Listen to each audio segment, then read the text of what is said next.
social media or radio or on TV.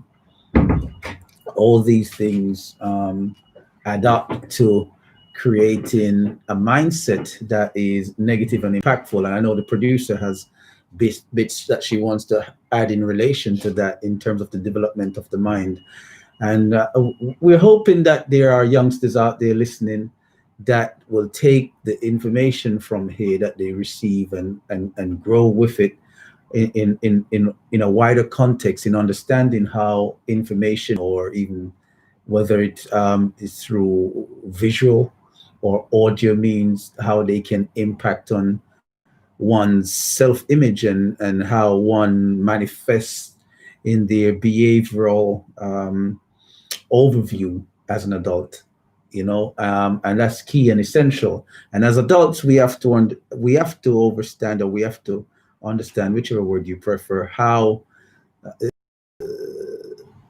misinformation and poor information and disinformation can impact on us as adults, and how it has impacted on us as over the developmental years to where we are. And we have to learn how to chip away at those edges that are, flawed, so that we can get rid of those influence aspects of our behavior. One of those influence aspects of our behavior that we have to start grasping is simply how we look at things, in terms of what did we experience within our own personal environment as a youngster growing up that's resulted in our current behavior. Some people go through negative experiences, and some people go through positive experiences in life, so that they are the way they are currently. And what we have to realize is that whilst those major events are easily handpicked to why certain behaviors are observed from an individual, we have to also understand that those slight little subtle, they play a crucial role in trying to program and form and formulate the mindset of the individual. So welcome, it's the doctor's surgery. So let's do some surgery today. Let's begin with this information and this discussion. If you want to take part in the show, the number, we would love to, well, it's a talk show. It's about you having a dialogue in terms of your experience. The number is 0753. I'll give it again, 0753 9968143. One last time for the money, 0753 9968143. I'll give it again. If you want to watch live on the YouTube channel, you can. The doctor's surgery, go, you search the doctor's surgery in the search bar, then you hit the refine button and refine by channels. We're right there at the top, the doctor's surgery. Subscribe, get the subscription levels up.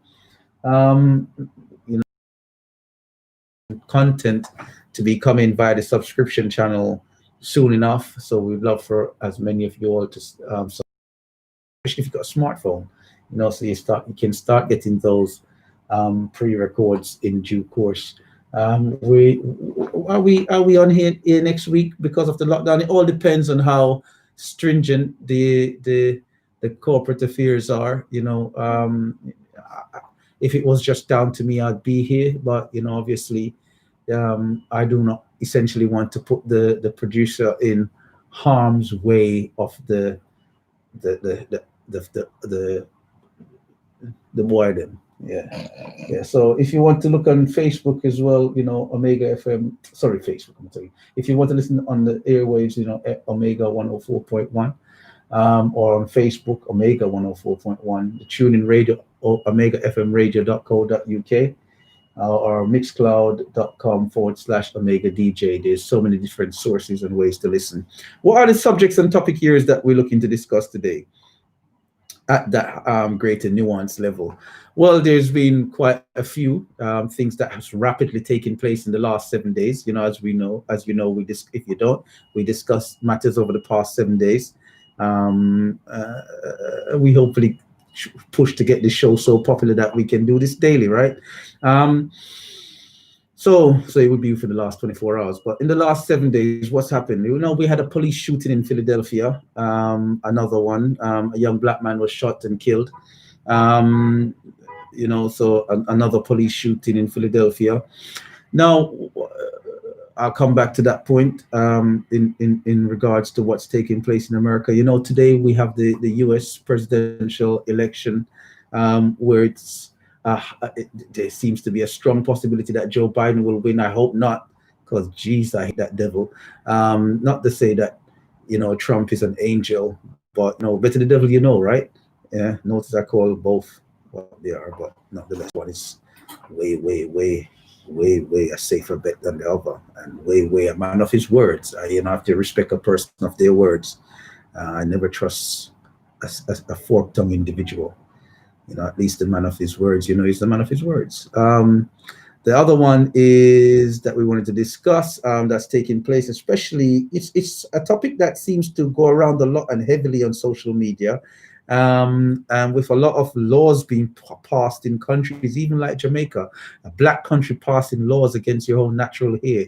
It's surprising, but nonetheless, it's what's going on. So it's something that has been discussed continually on social media, and that's hair presentation, and hair presentation with black hair and black and mixed hair being frowned on, so within the professional environment, we have so much of a push taking place now from a few, not a lot, a few, even though there's only a few black and mixed TV personnel that are pushing out with their natural hair. A lot of them, a lot, especially in the glamour industry, still push out with their weaves, the bag of weave, the bag of horsehair, you know what I mean? So, oh, did I say that wrong?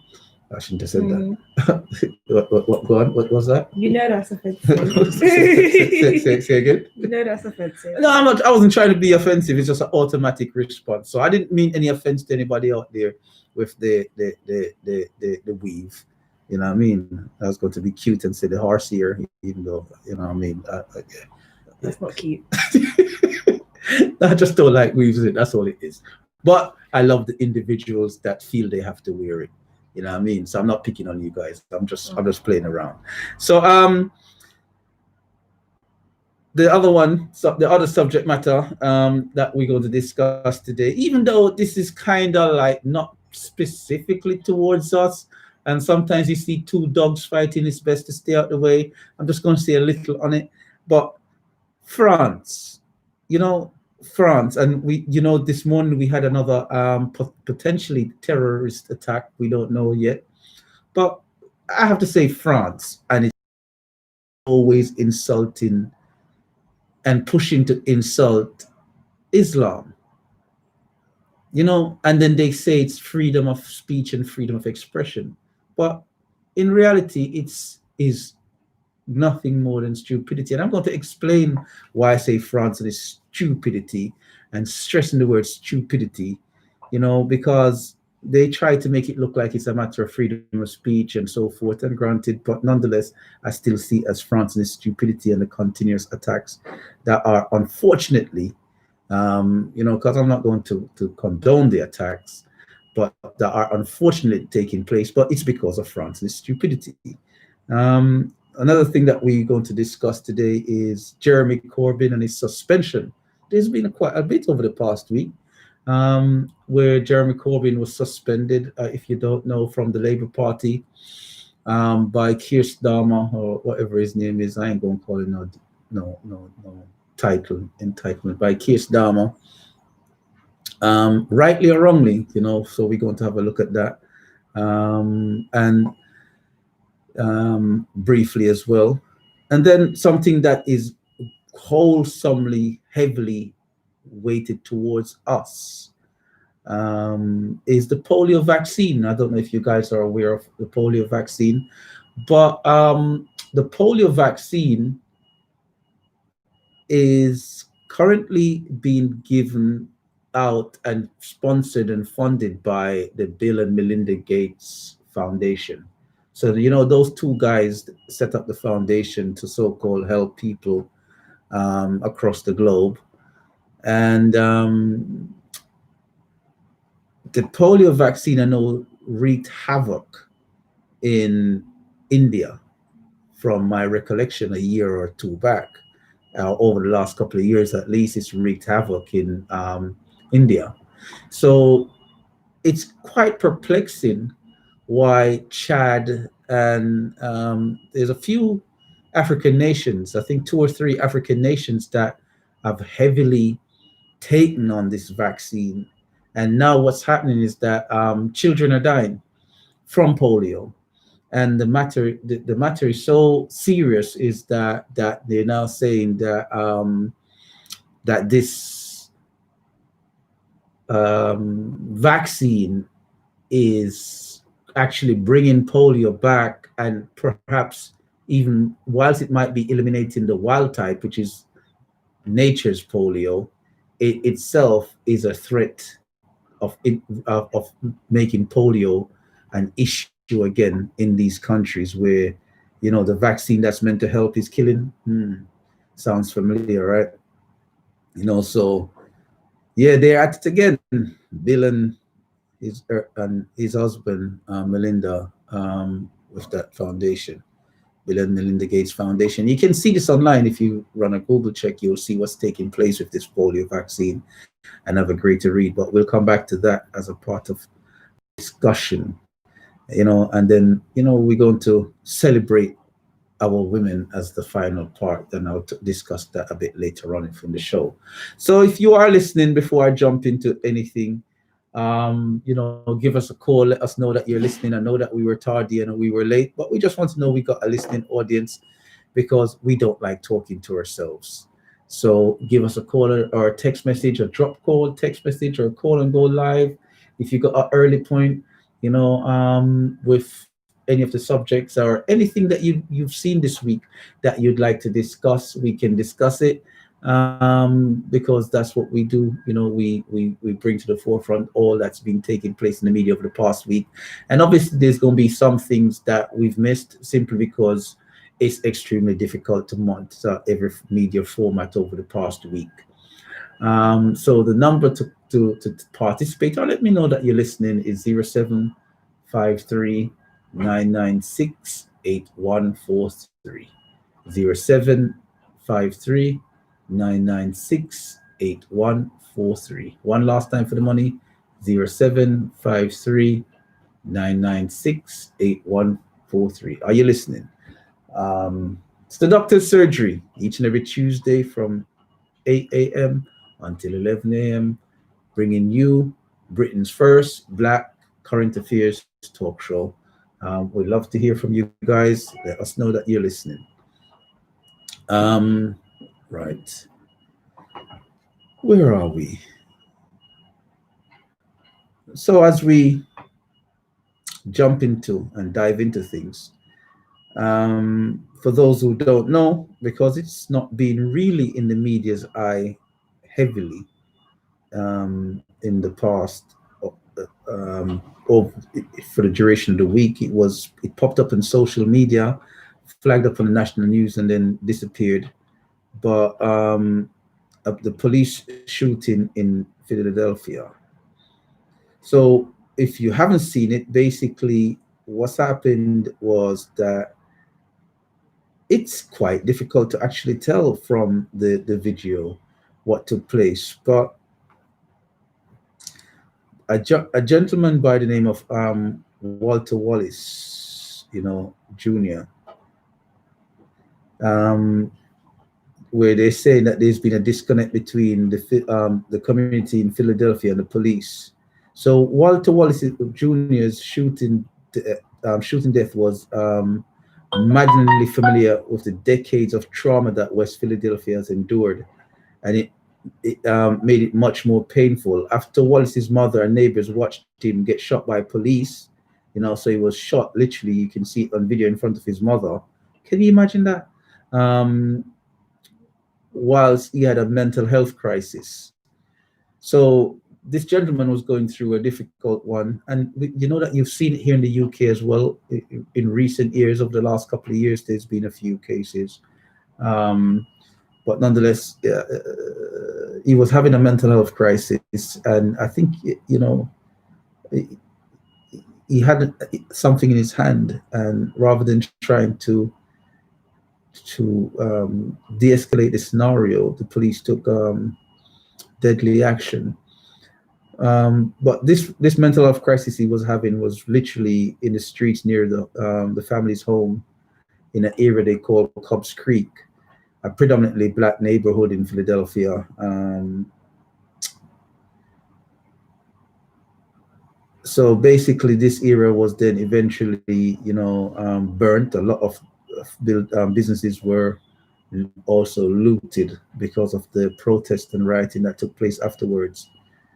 35 years ago, I should say, tensions between police and Black Liberation Group culminated with a bombing just blocks away that some people believe has contributed to the anger and frustration behind the protests. So there's been a lot going on in terms of protesting since the shooting. Some families in Philadelphia, they have claimed that they've endured police brutality and racism for generations, and this year alone has exacerbated that frustration and pain. And the pandemic with coronavirus has just served to heighten the whole of that's taking place. Now, I don't know about anyone else, but I know that gosh, the constant protesting and burning down is the constant burning down of our neighborhoods and the constant protesting. What is that achieving? What exactly is that achieving? Because it doesn't do anything. Go on. You say that's the same as marching, but it's nevertheless it's showing support. What do you mean? In a sense of, I guess an argument is that why is it a case that Black people still march when really and truly marching isn't effective? But how is it? Do you feel marching is effective or has been effective?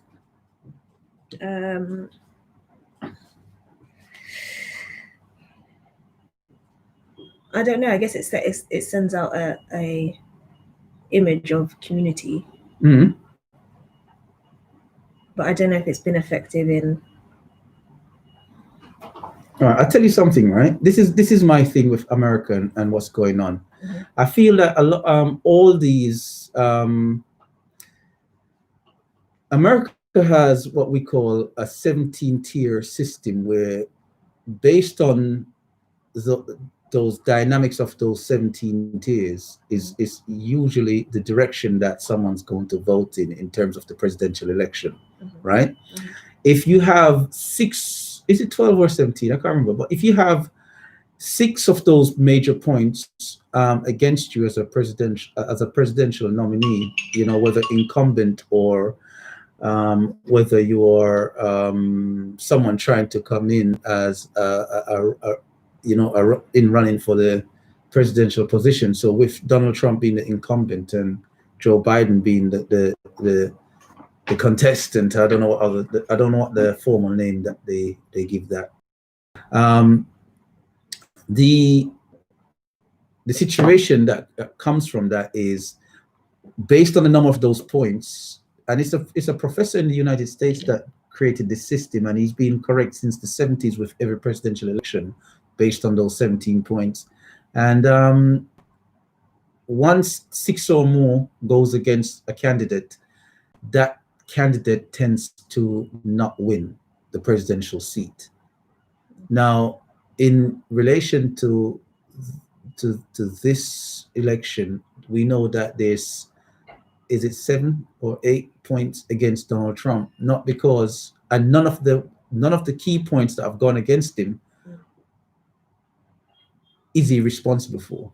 He's not responsible for any of those key points, because technically speaking, the economy has been devastated globally because of the pandemic of whatever people say it is, and one of the things that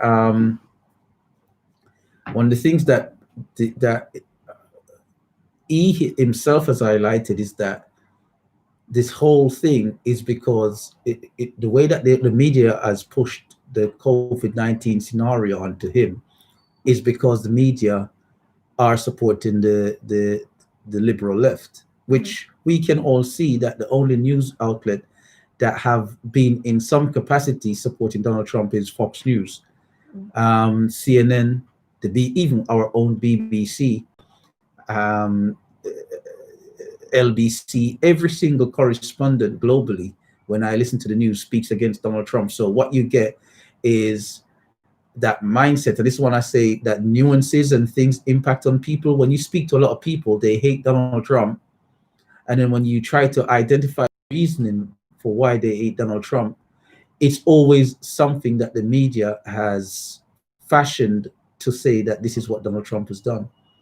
But then when you actually look at what Donald Trump has done in greater detail, whilst his presentational skills aren't the greatest, a lot of the stuff, not all, but the majority of stuff that the media has presented that he's done these things have mainly been lies.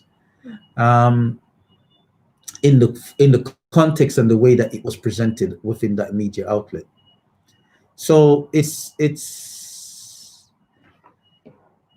something that we people have to consider how the media then manipulates people to think. So I can understand when he says this it's like a media conspiracy. But with COVID being one of those points, the economy being impacted on, then we have these race riots. Now, this is a thing that we have to understand and we have to look at in greater and finer detail. These race riots, when you look at where, and this is what people fail to realize, and it's so serious at times when you think about it. When you look at where most of these riots and protesting are taking place, if not all, I haven't checked all, but I've checked a few, and all the ones that I've checked have shown that in these cities, they are Democratic-led cities. What does that mean? It means it's taking place in the areas where the Democrats are in control, but yet the president is getting the blame for it. So if the Democrats are in control, they are the ones in control of law enforcement. They're probably the ones that are sitting in the mayoral office and the governor's office. So they are really the key policymakers of those regions and areas. So we notice that every election comes around, the Democratic Party, they pander to the black vote, and then they never do anything. Even a so-called black president, and I have to say so-called, a so-called black president didn't do anything for black folks as a part of the Democratic Party. So it is concerning, that, Black America, the biggest political policy action, so the biggest political offer pre-election, and I really hope they get to see that come to light, because, the Democratic Party has offered some pussy in a bag response, by saying that, they will present their offer after the election, which is completely ridiculous. After the election, things will just go back to square one. And all this money coming out of Black Lives Matter that goes towards the Democratic Party is sickening in greater parts. A party that seems to be aiding, if not orchestrating, these incidents. And I think that the marching and the protesting is not going to achieve as much as it should without the legislative and the policy making. And this is one of the things I was giving credit to Dominique Samuels. to Dominique Samuels about making, but it's not her, as she's not unique in that position. I've said it myself in the past that we have to look at policies, and Candace Owens is someone that's always been highlighting this over the years and getting a lot of flack for it. That we have to have policies and procedures in place that allows us the opportunity to work ourselves away from the reliance on state handouts. But the Black Americans seem to lean towards the state handout principle heavily in that context. So yes, Doctor, tuned in before you arrived, listening and learning, but can't agree with you on Trump versus Biden opinion. Trump is open devil and don't hide it, Rasu. I understand 971. Yes, Rasu, I understand. It is what it is, but what has swayed your thinking about Trump, Rasu? I'd love to hear that, because is your opinion on Trump based on what you've heard on the news, or is it based on what you've actually researched? That's my question. And if you can answer that question with hand on heart to say it's from your research why you see Trump in the light you do, I would genuinely say on air that Rasu is a liar. Because there is no evidence from open research to say that. But I could be wrong, Rasu. I could be wrong. You might phone me up or text me and say, listen, you check this point, and he did this, and start hit me with some facts I know nothing about. And then when I check it out, I say, Rockstone, I have got to apologize to Rasu, because the man really, all right, the man really ripped me apart with that one. But let me know, Rasu. I throw the gauntlet out there. Caller, you live? What's your name? Where you calling from? Yes, Doc, I'd like to take you away from your conversation at the moment to speak about something. But first, I'd like to say that I've tried on many occasions, even just now, to put in doctor surgery in YouTube, and it's not coming up. No, when you put it into YouTube, it doesn't come up immediately. You have to then go hit the refine button. There's a button in the corner that says refine. There's so a button at the corner. So when you search, and then it will just have like videos. So you search the doctor's surgery, it will just have videos. But then when you hit refine, then it throws up a whole different list of stuff you can refine your search by. And then you press channels. Are you doing it on your mobile phone? I'm doing it on my iPad. On your iPad. What are you saying? So in the top right hand corner, there's like some lines with like 3 sets of lines, horizontal lines that have some like gauges on there. And once you hit that, that's the refine button. So you can it'll be it'll be a search filter that pops up, and then you can say sort by type channel. And then when you go into the search filter, you say type and hit the down button on the type, and it will say all video channel playlist film program. You hit channel. So you're telling it what the search filter you want is. So not essentially relevance. And then once you hit that and hit channels, you just got doctor surgery there. It should be the doctor surgery. So it's actually, you have to type it literally as it says. So when you go to channels, when you go to the type button and you hit channels, it should have the big TDS right at the top. It's the first one. I've got you there now. Yeah. Thank you very much. And my topic today, I'd like to raise a bit off of what you said, because I thought you would raise the topic, but you didn't. So go on. Which one? Go ahead. Yeah, it's about Jeremy Corbyn. Yeah. No, I did say that. I said Jeremy Corbyn. Yeah, I'm going to speak about Jeremy Corbyn, so we can jump into that one. Go ahead. I have mentioned Jeremy Corbyn's suspension. Oh, Mm-hmm. I don't know if it's because I was fiddling with that T-shirt thing. Okay. No, it's all right. What would you like to say about Jeremy Corbyn's suspension? No, I would just like to say that this getting rid of Jeremy Corbyn seem a bit I don't know. I just think that from the start of this whole thing was just all to get a Jeremy Corbyn. That's why I was always okay. When Let me wait up to give you my balanced perspective on the matter, and then you can see whether you can say whether you think it's correct or not. With the Jeremy Corbyn situation is this. There were two reviews done. One that was done in-house, I think, by Dr. I can't remember her name. It's an Asian-sounding name. That had found that there were no anti-Semitic. The allegations were unfounded, basically, right? And then there was the independent one by the Human Rights Commission, right? That has found that they were, and that all the allegations were true, and listed out the detail. Now we have to say, right, let's consider the Human Rights Commission as being the accurate one, because independent, there was independence to it. Okay.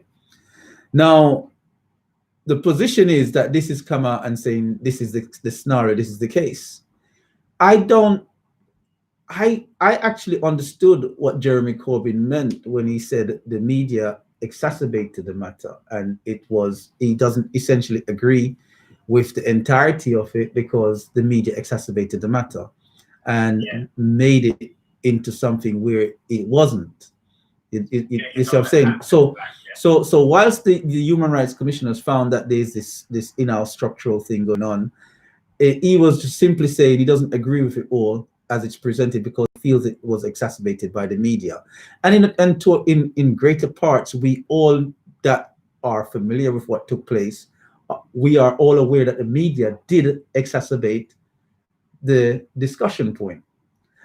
Now, you have Keir Starmer that's in a position now where he was a part of that process, because he was a part of Jeremy Corbyn's shadow cabinet. And what is distasteful is that he has then, accepted, as he's saying, because he's trying to put an underlying measure to this. So he's accepted that that there might have been instrumental issues, but if he was a part of it, he should know whether it was or it wasn't. So the reason he done it, we have to look and say the reason he's done it is simply to say that he's trying to just start afresh. Let's take his word for it. He's trying to get rid of all of that and just deal with all the policies that have been recommended to make that complete shift. And we can understand and accept that, because if the Human Rights Commission of hold on, let me explain. If the Human Rights Commission have come out and they said these things to say these are the recommendations, I agree that those recommendations should be followed, because if it was something that had been done from by white Britain to black Britain, we would expect that changes to accommodate black Britain. So we have to look at it from a balanced perspective. However,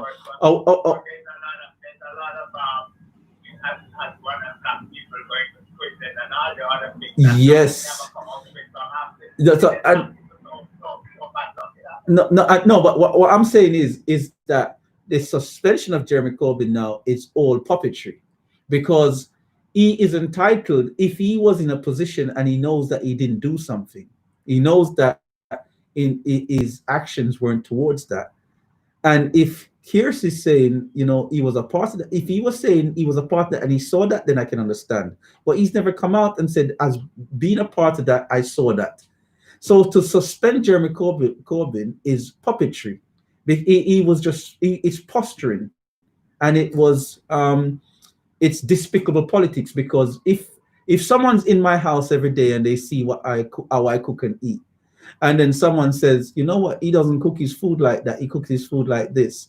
And they saw that, you know, for whatever means that I'm not in control of certain aspect of things, but they saw how I did my meal preparation. And then they come out to make it sound like how I did my meal preparation was dirty. Then it's like, come on, you were there. You know what I'm saying? So why is it now you have a problem with me when you were there? You should have had a problem from the outset to say, no, I don't agree with that. That it's correct. The meal preparation is, you get what I mean? But the way that people have said that, but the thing with that is, it's the Labour Party.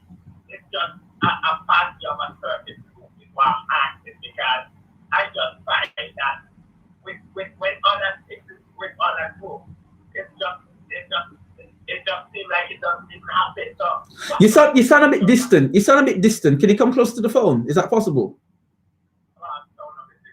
Yeah. Go ahead. Say again. Yes, so I was saying, it's the Labour Party. It's just about a group, a certain group. You know, because when other things with other groups, that is even more detrimental. Mm-hmm. We don't have this kind of scenario to do with any party. Mm-hmm. Because as I said, you notice that David Cameron did this wherever that human rights is, Mm-hmm. about people being in prison, and if it's overreacted or whatever, it's too much, you know, if that people being targeted in the sense. And Yes, you know. yeah, no, I understand you, but this is the issue. You know, Keir is two-faced. There's no doubt about it, because yeah, if he's there, if Keir is there in that mix and Keir is seeing what's taking place, Keir can simply say, you know what, I didn't see it, you know, and I can understand where Jeremy is coming from, but that's not the issue. The issue is this was found to be the case, and we dropped the ball on our watch, you know. So what I'm going to do, I'm going to follow it to the letter T to make sure that all these recommendations come through. And I think you put me on hold by error, but you know, to make sure that all these recommendations come through, and that didn't take place. And unfortunately, you know, we've ended up in the situation where, you know, what he did to Jeremy was a bit underhanded, and made it seem as if Jeremy intentionally did these things. And if he's saying that there was no intent and he didn't see these things himself, so it's either he saw it and then what he did was right. Sorry about that. I had a call coming. No worries. No, I was just finishing by saying it's either Keir's done what he done by saying, yep, he saw that and it was correct. You know, the report was correct, that was going on, and he felt pressured that he couldn't come out and say anything, then fine. But that's not what he did. What he did was he tried to keep his hands clean by saying, well, they did what they did, but they have to accept these, whatever. It was just two-faced. And for me, you know, anyone that's that two-faced, you can't trust them, you know, because they will throw you under the bus to save their own self.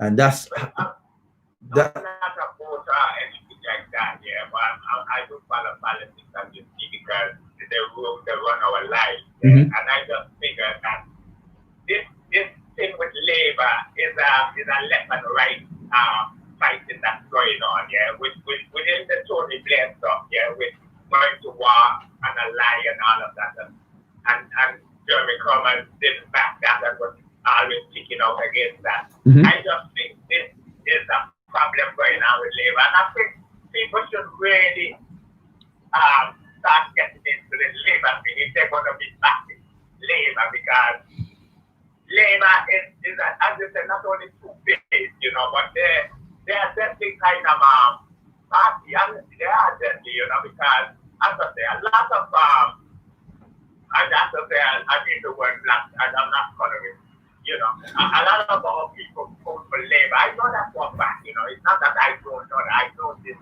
for a fact. It's a conservative, and our people will jump off a cliff. The automatic voting. The automatic voting. No. No, because the automatic voting for parties is systematic in this country. You know, it's like how blacks in America tend to vote automatically for Democrats. You know, it's based on, for lack of a better word, ignorance.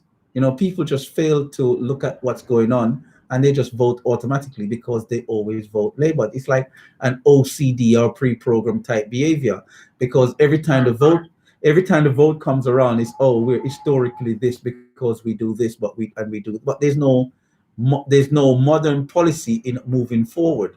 And the only time, of course.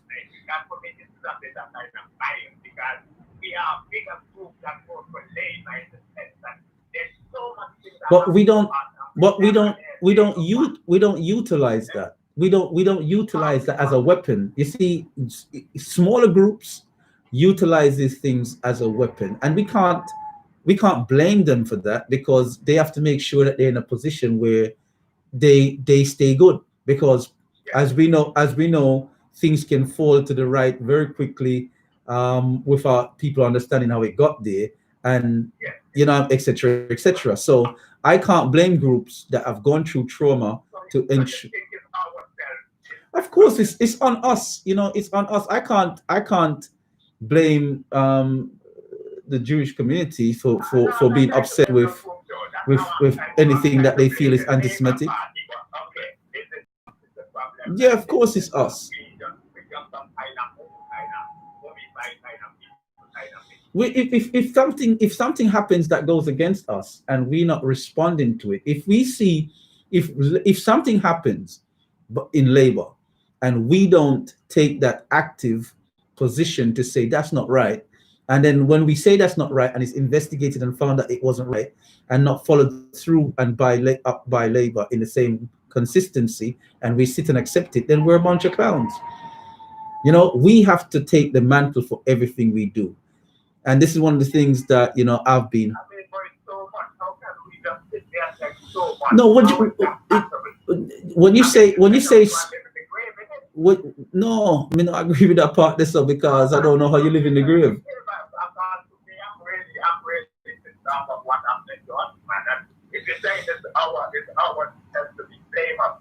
No, but you have to. You have to remember, right? It's not all of us that are going through hardship. And that's the problem. If we look at someone like and I know I pick on him, but if we look at someone like David Lambie, yeah, and when that parliamentarian speaks, right, he sounds like he's a kiss ass. You know what I mean? He sounds like he's a kiss ass. He doesn't speak like he's one of us. He speaks like he's a kiss. Everything that he says is measured to kiss ass, you know, and yeah, but exactly. So we can't. No one. It's like people can't truly be themselves because they're scared of losing what they've accomplished. You know what I'm saying? And I cannot turn to him and say, "Yo, you shouldn't be a kiss ass," because at the end of the day, I didn't help him to accomplish what he accomplished. You know what I'm saying? So I can't turn to him and say, you shouldn't do that. Who am I to judge? You get what I'm saying? But you get what I'm saying? I'm just saying he sounds like, I didn't say he is, because I don't know what he's gone through in the background. I didn't help him to go to school. I didn't help him to fight if someone attacked him and whatever. You know what I'm saying? But he does sound like he's a kiss ass, and he does sound like he's extremely compromised. You know what I'm saying? But for people to change, to want to support the core group of where they're coming from, which is us, we have to first show that change and show that demonstration and the example that we expect from others. So if you get what I'm saying? Right. The first thing that we do is that anything that you see that needs to be done, you do it yourself. If you see that something needs to be done, that means you understand the dimension of what needs to be done. So it's on the responsibility falls onto your shoulder to get that message or get that principle out there. Right. So even if you're not the one that makes it get to that point of realization, once you initiate that process and you inspire others in that sense, then it can get to its fruition. You get what I'm saying? But if we just sit back and we just eat all that creativity in mind, and we have to learn to do things quietly. You know, when we're always bragging and saying things out loud. You know, I give an example, right? I give an example, a perfect example, which is kind of bugged me for years. I mean, I went to the jungles of Central America years ago, to a village they call Usha. And whilst in Usha, I learned a lot about foods and stuff. And for years, no one fully grasped how I knew what I knew, apart from the people that were in my close periphery, right? And then a lot of people start to seep out information about, you know, doctors. All right, Carla, you what? We could talk about it the next time then, cause you sound like you're busy. All right. Yeah. So yeah. I got you there, man. Don't worry, you know. But yeah. So you're saying that we should individually responsibility, kind of. Yeah. I was explaining something, but you know, no, I'm just. It's not about coming together. It's about doing what you see that needs to be done. You're the one that sees it. Do it. Don't be out there blabbing it. Just do it. If it needs to be done, do it. Yeah. All right. I hope people get that. Yeah. All right. No worries. I give thanks. No worries. Yeah. Yeah. So yeah. Sorry about that. You know, that was a good call nonetheless. Yeah, well, that's something that I was going to talk about, the Jeremy Corbyn situation, definitely. As you know, that I listed it as part of the discussion. So, you know, it seems like it was a good choice because people want to make that choice. But as I'm saying, the final point I wanted to say about the police shooting in Philadelphia, I'll come back to that later on again, is the fact that all these protesting and all these incidents are taking place within Democratic-led cities. So as far as I can see, I strongly think these things are instrumental. The problem that we have to realize is that, and I hope Ras, you're still listening, the problem that we have to realize is that the president of America currently, Donald Trump, is a very arrogant man that is easily offended. That's his nature. You can see it. So the moment that someone says something, he doesn't really use diplomacy to deal with it. He deals with it how he would deal with business, with his arrogance. Does that make him a bad person or a good person? It don't matter to me because it is his way. You know, that's how he is. We all have our nuances that we have to contend with in life. I don't judge people. So what we have to look at is the substance of what it's about. You see, because he knows that these are democratic-led cities and he knows the process of what's taking place, as opposed to dealing with the matter to say, oh, that person lost their life in such a way. He just sees it as an attack on himself, and he comes out and go, you know, these Democrats think, and he just gets to the core of it. He's not looking at that nuance of the fact that there's families grieving, there's a community grieving. He's not looking per se at that. He's looking at who done it and why they done it. And then he sees it as an attack on himself. And that's the ego. We have to realize that that's just how some people are. Does it mean that he didn't care? No, we can go to the doctor all day and they can give you a painkiller, which is what a president that comes out and says, oh, it shouldn't have happened. That's a painkiller.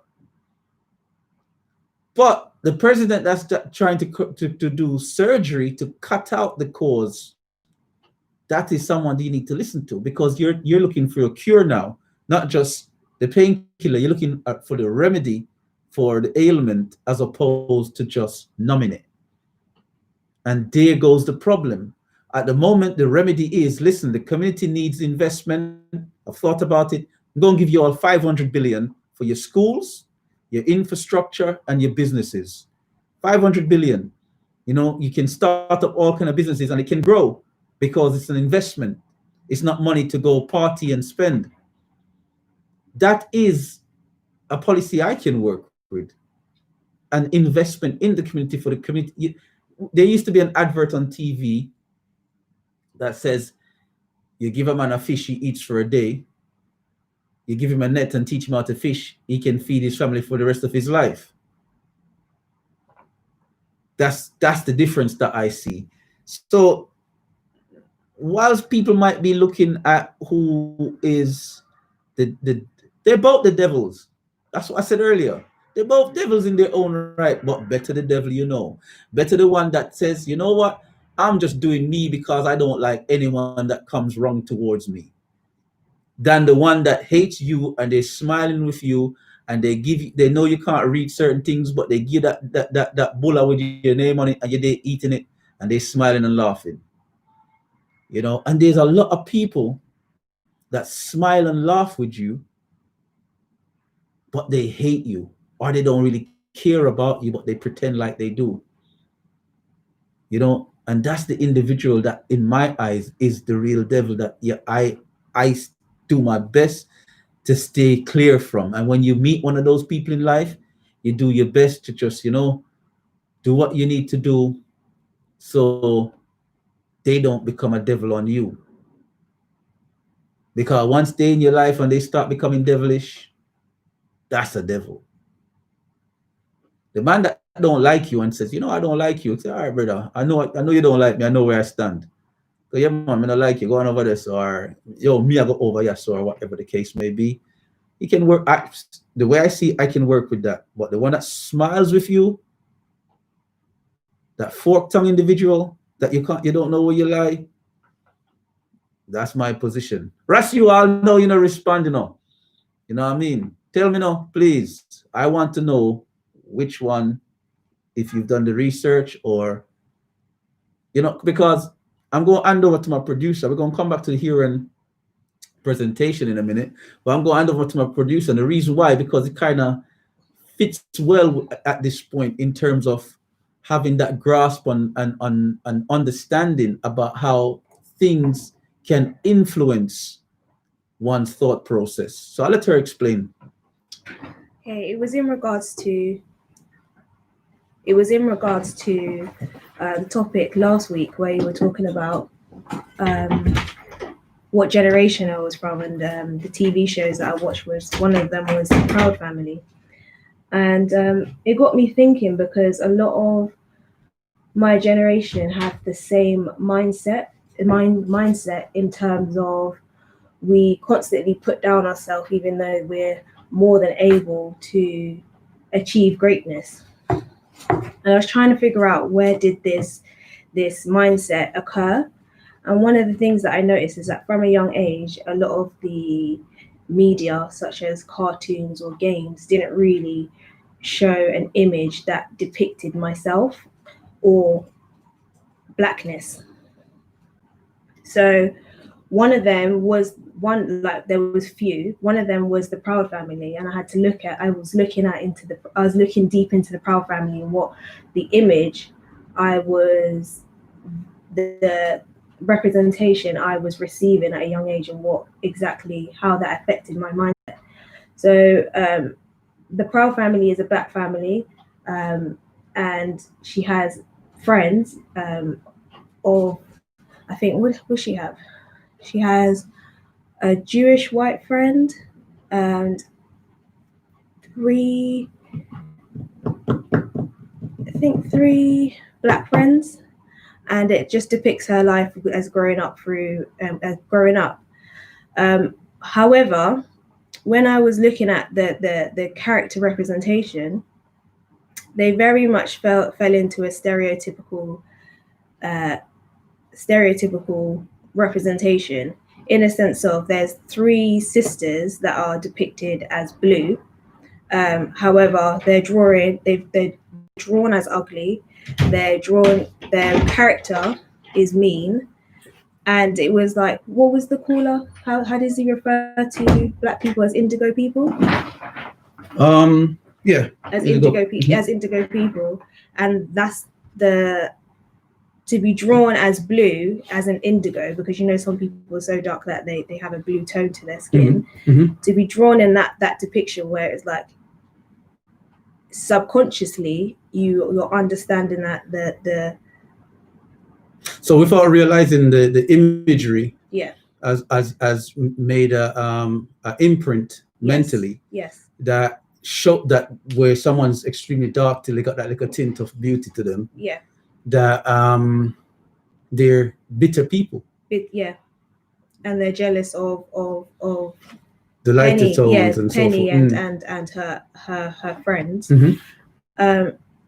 It's just we need to, in order for like the next generation to be comfortable in their skin, we need to produce a lot more media where we depict what we are and what we want to portray, instead of every now and then we get this handout, or every now and then you get a main role in a cartoon or game which is known to be white. However, they want to flip the narrative and say we're being progressive and give a black person that role. We need to start creating for ourselves, so that and this is what I'm saying. It's like we sit back and we expect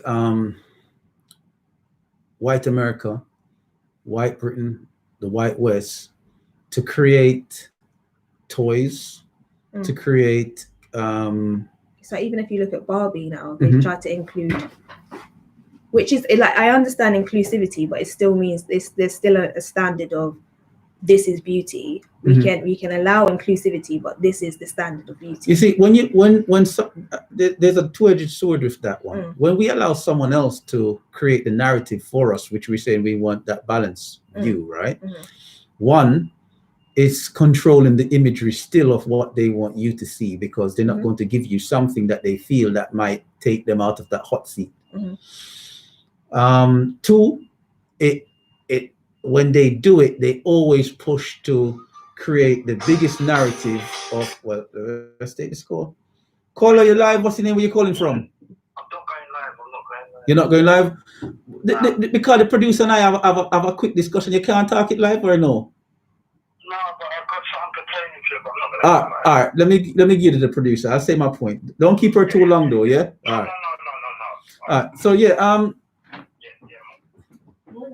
so like as I was saying, you know, when we look at I lost my train of thoughts.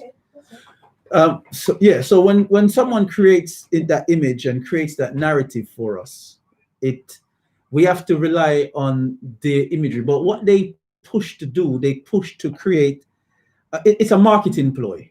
And when you have marketing is saying, right, when we're going to include everyone, we have to include all demographic. And I'm not picking on anyone, I'm just highlighting something that is simply happens all the time. So what happens is that in as opposed to us and the struggle of us from the pure essence of our skin color is, and the historical context of the abuse that we've received is measured by, it's placed in the same pot as everyone else in terms of sexuality, in terms of, you know, identification, in terms of everything.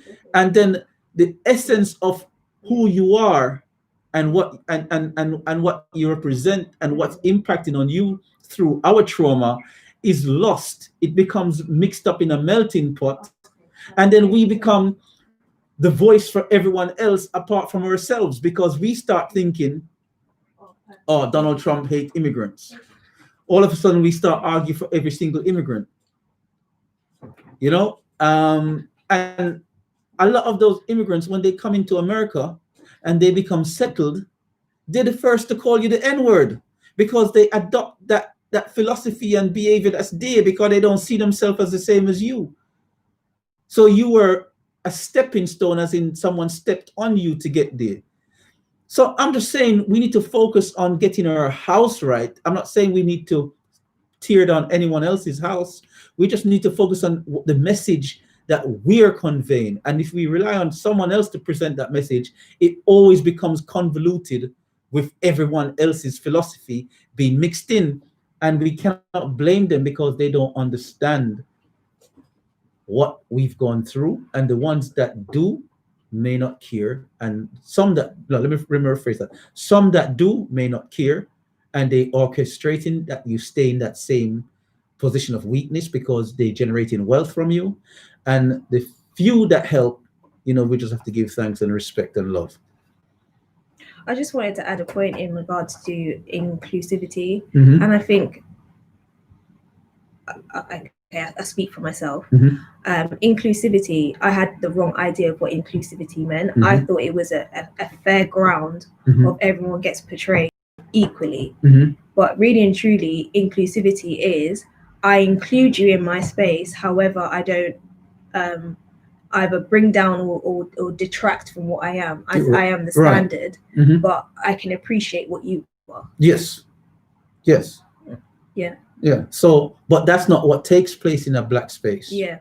In a black space, it's like we're so damaged. Yeah. That inclusivity, once someone comes and embraces us, yeah. It's like a love that it's like we suffer from attachment disorder or something. And with what we've gone through, you see, what people fail to realize when we look at Europeans, right? Europeans know where their trauma is. A European trauma, as Dave presented it psychologically, a European trauma is when we look at their ancestry and the traumas they go through, you see it manifest in their celebrations and holidays. Halloween. What does Halloween represent?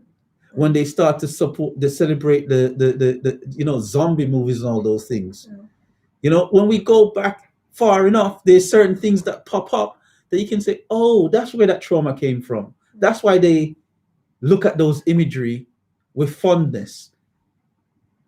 I can't look at a zombie show of a dead and deteriorating flesh with fondness.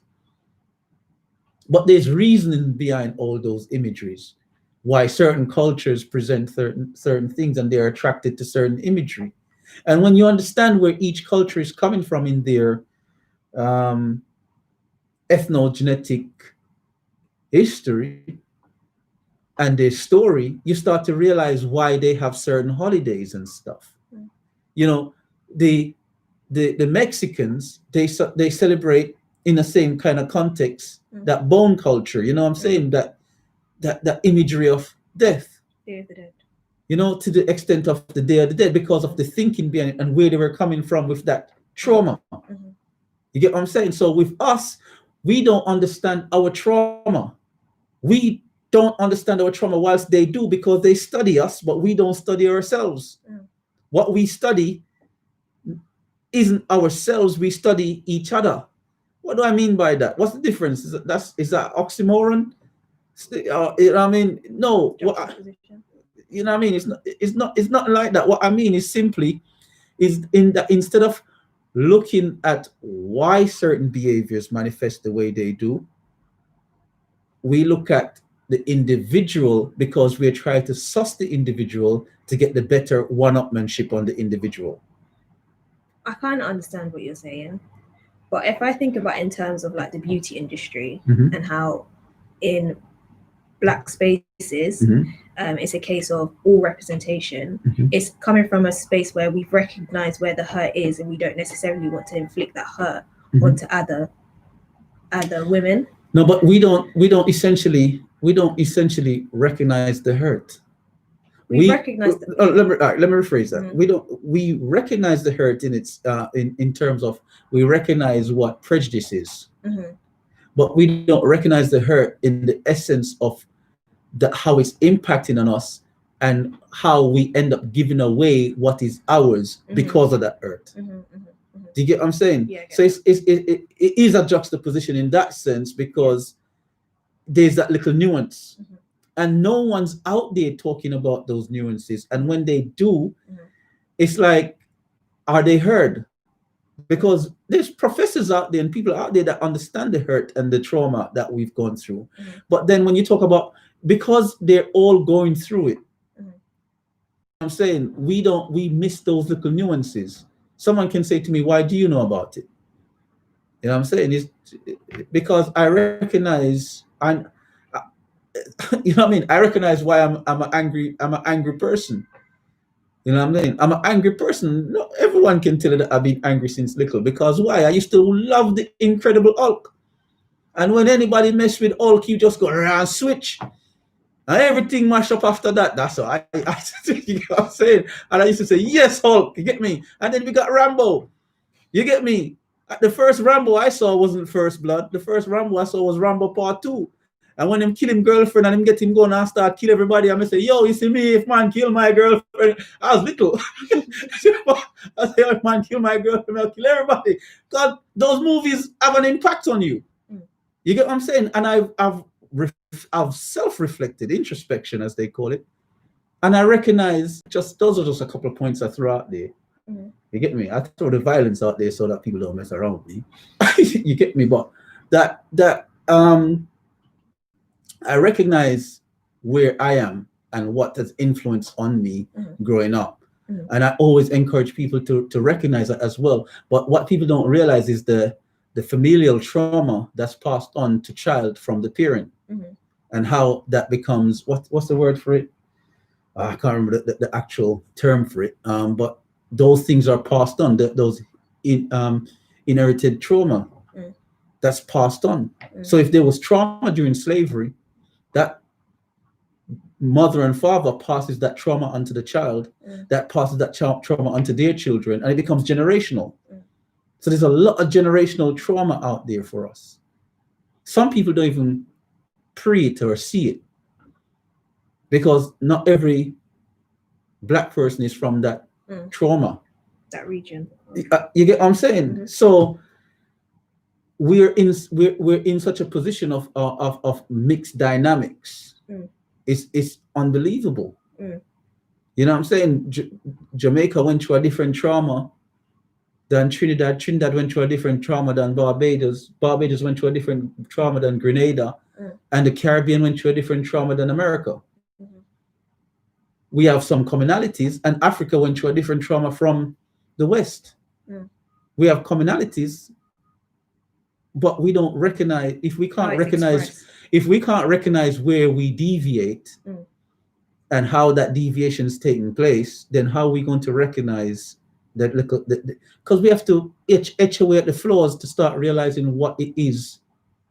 Like you once asked the question, what it means to be Black. Yeah, I still don't know. And that's because we're not etching away at the flaws and what has influenced those flaws, cutting the puppet master's string. We need to cut away those strings, be it they're accidental or actually instrumental, like someone actually placed them there, or whether they just came there through trauma or whatever reasons over time. Once you cut those away, and the essence of what it is, what's left, that's in essence who you are, who we are. And we don't see those things. You know what I mean? So, and I understand, because you once asked the question, what does it mean to be Black? Does it mean that, I don't know, is it like is it because of trauma and stress or difficulties what makes someone Black?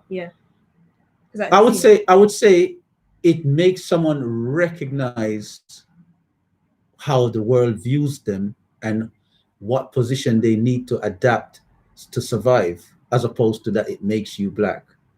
Because we have a lot of fools out there that kiss ass or don't recognize where they're from or who they are until the world shows them its ugly face. And if we can get to that point where we can truly live like that, are we even living in the image of our essence of what our ancestors were about?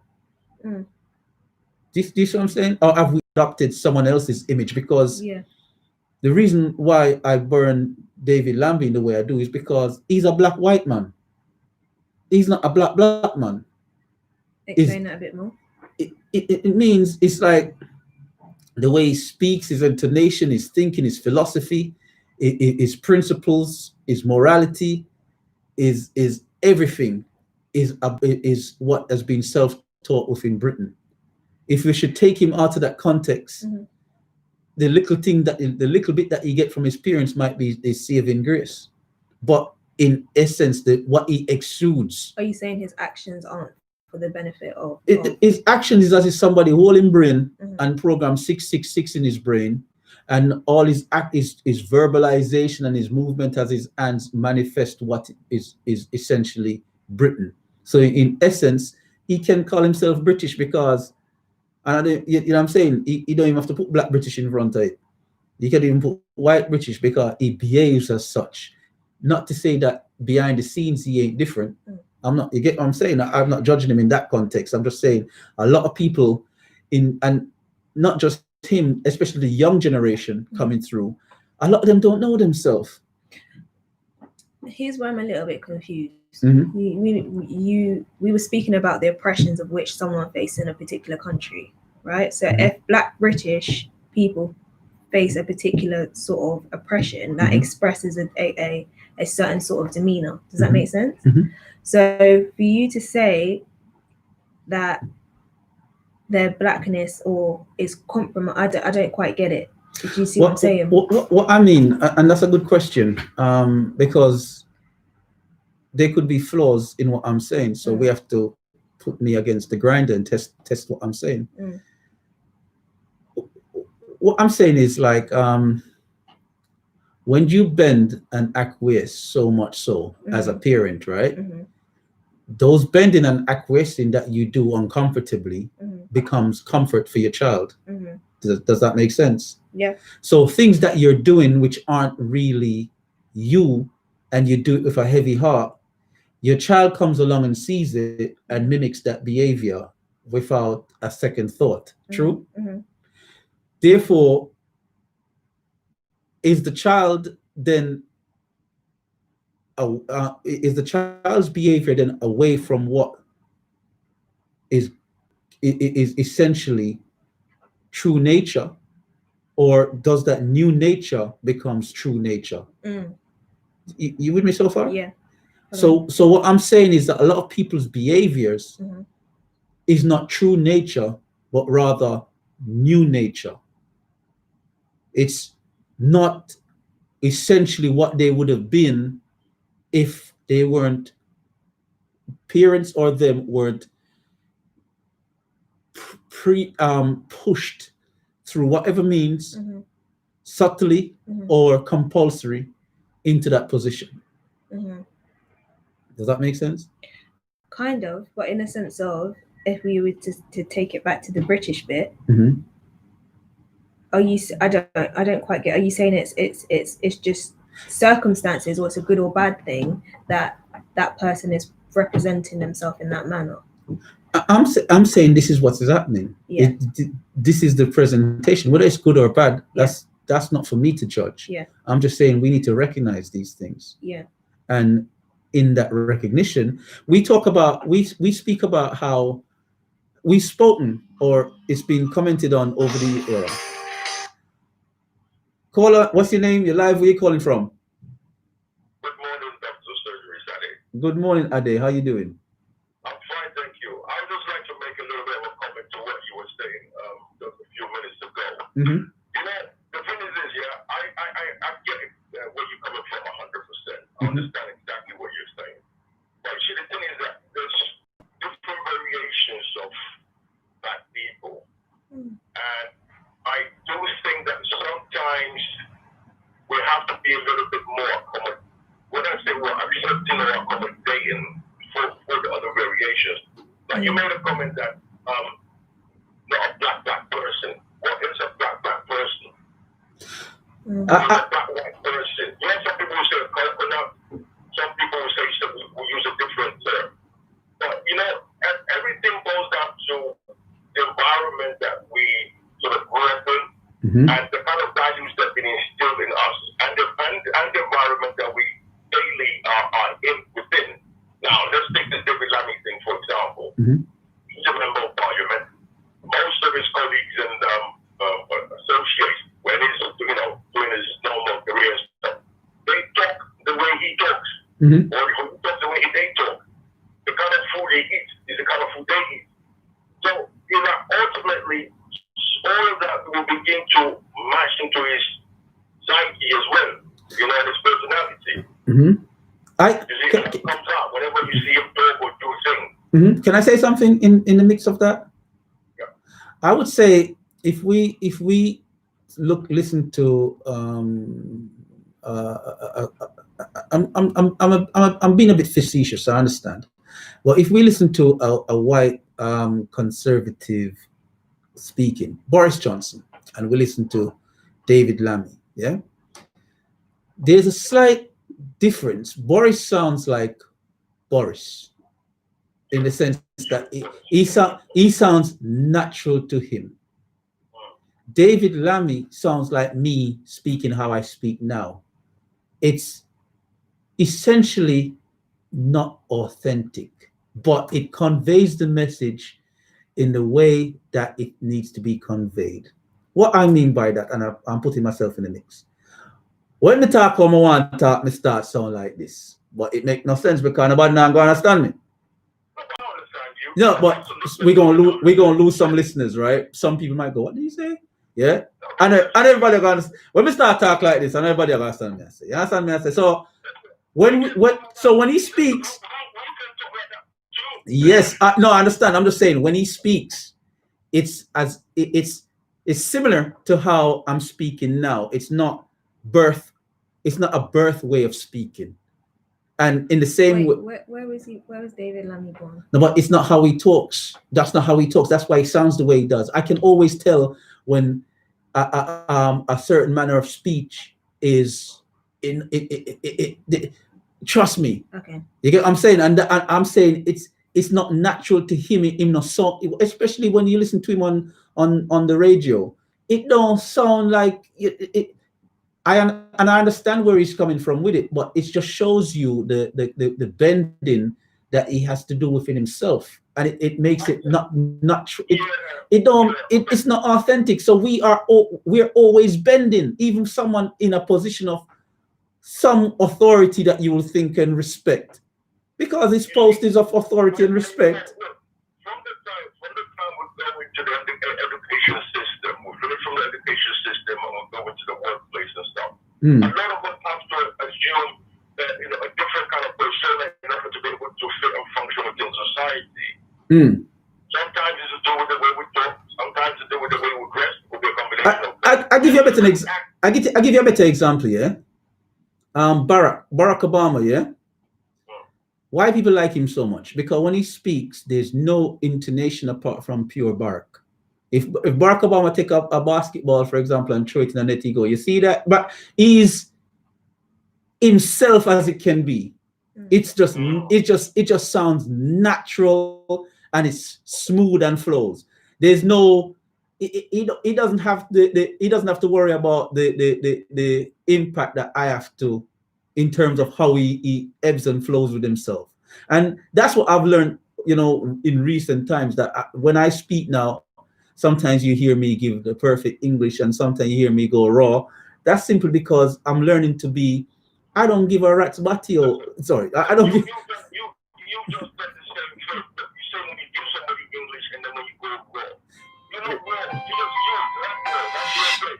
Here's the next question I'm going to ask you, right? As an MP, do you rate him or don't you rate him as an MP? No, you what I'm saying. I would say, you know, for people in, what is it, Hackney that he represents, I would say vote for. I would always say, you know what, don't tear down David Lammy. You get me? And I wouldn't say go against any black MPs. Vote for them. The reason being, at least we have somebody there that we can push towards some support from us. Because that would be true. Yeah, one or two good things. Yeah, man. Them. Which I actually rate him for, was when he did the expose on the roadways scandal, where a lot of the African Caribbean soldiers who had fought for the British Army in the First and Second World War, that there was hardly any memorials for them. Even though they fought in Africa, died in Africa, there was sometimes there was not even nothing to mark where they died or to the combat. You know, I just always rather that there's someone there that, you know, can potentially have some sympathy, or empathy, because they, you know what I mean, if in a situation, rather than have nobody. Because if what's the other Rasta lady the name? Well, I don't know if she's Rasta, but she have dreadlocks. Is it Dawn Butler? Yeah. You see, she, you know, it's like she just looks like someone that love read people, and she have to in her position. You get me? Like if you sit down with her, she look like she would just read you and pre you. You get me? Like I'll think, yo, if I ever see her, I'll probably say, yo, why you look for myself a virgin? You get me? Don't read me, man. Just tell me straight. You get me? But that's how she comes across. You get what I'm saying? Like she looks like she's one of them people that will always be preying and reading a situation. You get what I'm saying? That's how she comes across. Now, if you come across as such, yeah, I'm not saying it's wrong or right. You know what I'm saying? I'm just saying, at least when you don't speak for me, at least one day I know one day something might crop up and you speak for me. With her, I never thought she would speak up for black folks until the police deal with her or them deal with her. You get what I'm saying? But at least she's there and had that voice to be able to speak. If she wasn't there, she wouldn't have had that voice. So I'm not saying for people we shouldn't keep them there, because that would be stupid. You get what I'm saying? I'm just saying, I'm saying what I'm saying, so that I'm using them as examples so that hopefully the future generation that goes and sit in those seats can be more like themselves. They can be more like themselves and look out for the community. Right. That's all I'm saying. Exactly. He has to, because he's not an independent, so he has to go via the rules and regulations of the party and the party policies that he represents. We're going to stop this so you can shout back after the news and the advert. Yeah. All right. Cool. What? Yes. So I hope I made myself clear. So whilst I bash them, I'm not saying tear them down. You know what I'm saying? I'm saying support them. If they, you know what I mean? Some presenters will tear them down, say, no, they're not doing nothing. And granted, but if the option is someone that won't even have that level of empathy because of understanding, then, you know, you have to just go and work with it for now. But what we need to do is groom the future generation to know where they've made the mistakes and highlight the mistakes that they're making whilst they're there. And hopefully they might hear it and say, you know what, I understand where I come from. They might disagree and say that guy's an idiot. You get me? But it is still the view of what's really essentially taking place. And if I think it, you know what I mean, I don't think I'm unique in any way. Others will. You get what I'm saying? So it's the thought process of, when I said to you, stop or go away or anything, I'm not saying recognize how you're being viewed. Recognize that some people hear those intonations in your voice when you're speaking other than yourself, and they see you as lesser than because of those reasons. People respect that level of confidence when people are the way they are. You know, straight patois, no English, sometimes it just come out. But they understand it because the way that you're conveying the information comes across as it should. Yeah, it's a doctor's surgery. You know, each and every Tuesday morning from 8 a.m. till 11 a.m. we bring you Britain's first Black current affairs radio show, chat show. So we're going to take a pause for the cause, and when we come back on the other side, we're going to continue the discussion. Where are we?